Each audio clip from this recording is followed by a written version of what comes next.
sudah kita amankan berinisial MAM. Kemudian kronologis kejadian perlu saya sampaikan bahwa benar memang pada tanggal 26 Desember 2025 tersangka MAM telah mempunyai hutang kepada korban AA berupa uang yang sejumlah 1.400.000.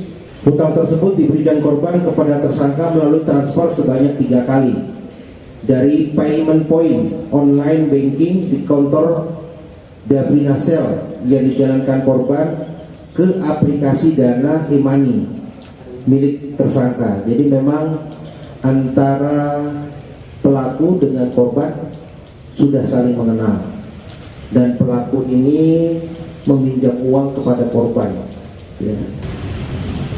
Uang tersebut kepada tersangka, uang tersebut digunakan tersangka untuk main judi online.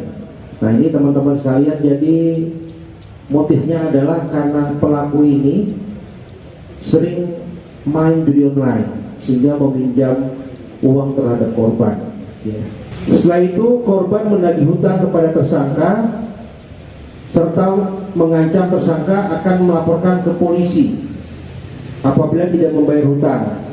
Kemudian tersangka mempunyai niat untuk menghabisi atau membunuh korban dengan mempersiapkan pisau yang diambil dari rumah tersangka.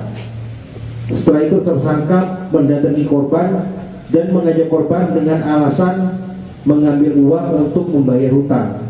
Jadi memang pelaku ini sudah niat karena ditagih hutangnya dengan membawa pisau dari rumah pelaku ataupun tersangka ini untuk sudah mempersiapkan akan menghabisi korbannya.